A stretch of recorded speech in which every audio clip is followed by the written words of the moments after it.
ఈ మనోభావాలతోటి పెద్ద తలనొప్పి అయిపోయింది. ఒక మంచి సినిమా తీసి జనాలకు చూపిద్దాం అనుకుంటే అడ్డుపడిపోతారు. ఎందుకు అర్థం కాదు. మహాత్మా జ్యోతిరావు ఫులే, ఆయన భార్య సావిత్రిబాయి ఫులే మనకందరికీ తెలుసు కదా. సమాజంలో సమానత్వం కోసం ఎంత కష్టపడ్డారు. కులవివక్ష వ్యతిరేకంగా పోరాడారు. దళితులకు చదువు చెప్పడం కోసం పోరాడారు. స్త్రీల స్వేచ్ఛ కోసం కూడా వాళ్ళు పోరాడారు.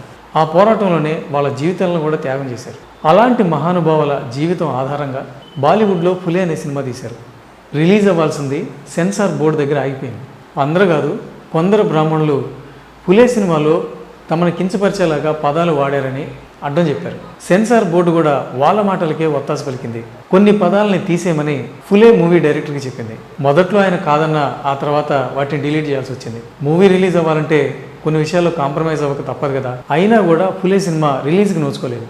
ఆ బ్రాహ్మణులు తీసేయమన్న పదాలు ఏంటో తెలిస్తే నిజంగానే నవ్వొస్తుంది. మాంగ్, మహర్, పేష్వాయ్ ఈ పదాలను తీసేయమని అడిగారు. ఇవి కులాల పేర్లు. బయట జనం జనరల్గానే వీటి గురించి మాట్లాడతారు. ఈ పదాలని సినిమాలో పెట్టినంత మాత్రాన ఏ సమస్య వస్తుందో అర్థం కాదు.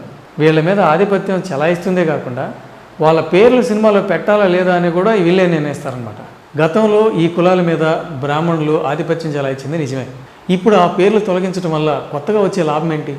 ఇదే మూవీ డైరెక్టర్కి అర్థం కాక జుట్టు బీక్కుంటున్నాడు. అలాగే 3000 ఏళ్ల నుంచి గులాంగిరి చేయించుకుంటున్నారు అన్న పదాన్ని కొన్నేళ్ల నుంచి గులాంగిరి చేయించుకుంటున్నారు అని మార్చమన్నారు.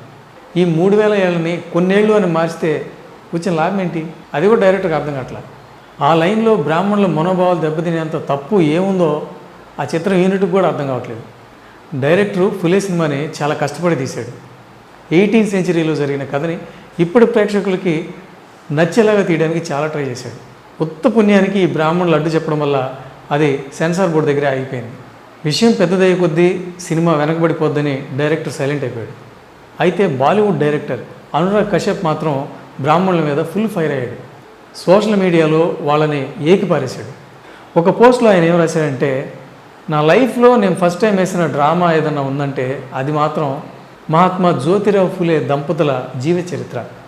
ఈ దేశంలో మనువాదంతో పాటు కులవాదం కూడా ఉంది కాబట్టి ఆ దంపతులు పోరాడాల్సి వచ్చిందని రాశాడు. ఫులే సినిమా చూడటానికి బ్రాహ్మణులకు సిగ్గుగా ఉందా, లేకపోతే సిగ్గుతో చచ్చిపోతున్నారా? ఆధిపత్యం చెలాయించిన బ్రాహ్మణుడు మన దేశంలో నివసించలేదా? దయచేసి చెప్పండి, ఇక్కడ నిజమైన మూర్ఖులు ఎవరు అని రాసుకొచ్చాడు ఆయన. మోడీ ఈ దేశంలో కుల వ్యవస్థను నిర్మూలించారని ప్రచారం చేస్తున్నారు కదా. ఈ కుల వ్యవస్థ లేకపోతే బ్రాహ్మణులు ఉండేవాళ్ళ? కుల వ్యవస్థ ఉన్నంతకాలమే కదా బ్రాహ్మణుల ఆధిపత్యం కొనసాగేది. మరి కుల వ్యవస్థ లేదు అని చెప్పడానికి ఎందుకు అంత తాపత్రయపడుతున్నారు? కుల వ్యవస్థను ప్రశ్నిస్తూ సినిమా తీస్తే మీకెందుకు అంత బాధ? కుల వ్యవస్థ అనేది లేకపోతే జ్యోతిరావు ఫులే, సావిత్రిబాయి ఫులే ఎందుకు పోరాడాల్సి వచ్చింది?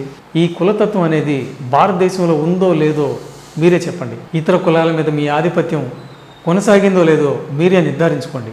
ప్రజలు మూర్ఖులు కారు, వాళ్ళు ఆలోచిస్తున్నారు, మార్పు కోసమే ఎదురు చూస్తున్నారు. మరి మీ మాట ఏంటి అని అనురాగ్ కశ్యప్ రాసుకొచ్చారు. సినిమాను అడ్డుకున్న బ్రాహ్మణుల మీదే కాదు, సెన్సార్ బోర్డుని ఒక మోసపూరిత వ్యవస్థగా అభివర్ణించారు.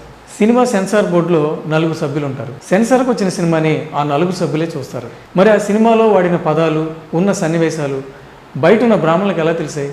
సెన్సార్ బోర్డు వాళ్ళ సహకారం లేకుండానే ఈ విషయాలన్నీ లీక్ అయ్యాయా? సెన్సార్ బోర్డు వాళ్ళు ఉప్పందించడం వల్లే కదా బ్రాహ్మణులు బయట నుంచి ఈ సినిమాను అడ్డుకుంటున్నారు. అందుకే ఈ సెన్సార్ బోర్డు పూర్తిగా మోసపూరితమైంది అంటున్నాడు. కులవాదం, దాని వెనుకున్న కుట్రల గురించి సినిమాలు తీస్తే ప్రభుత్వం ఎందుకు దాన్ని అడ్డుకుంటుందని ప్రశ్నిస్తున్నాడు ఆయన. కావాలని ఈ ప్రభుత్వం అడ్డుకుంటుందని, ప్రభుత్వం దేని గురించి బాధపడుతుందో చెప్పాలని అడుగుతున్నారు ఆయన.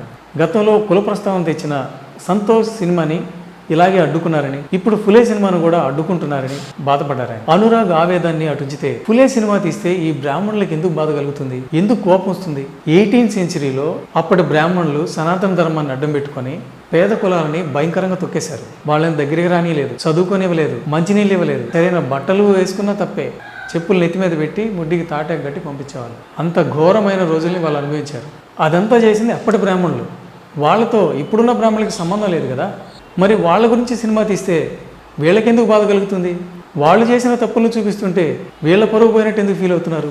నాటి కుల వివక్ష భావజాలం వీళ్ళ రక్తంలో కూడా పారుతుందా? ముందు తరం చేసిన తప్పుల్ని దాచిపెట్టాలనుకుంటున్నారా? ఇంతమంది జీవితాల్ని ఆగం చేసామన్న పశ్చాత్తాపం కొంచెం కూడా కనపడట్లేదు. కాలం మారుతుంది, ప్రజలు ఆలోచిస్తున్నారు, మార్పును కోరుకుంటున్నారు, సమానత్వం కోసం ప్రయత్నిస్తున్నారు. మీరు అందులో భాగస్వామ్యం అవుతారా? మేలు చేసిన వాళ్ళు అవుతారు. అడ్డుకోవాలని చూస్తారా? ద్రోహులుగా మిగిలిపోతారు.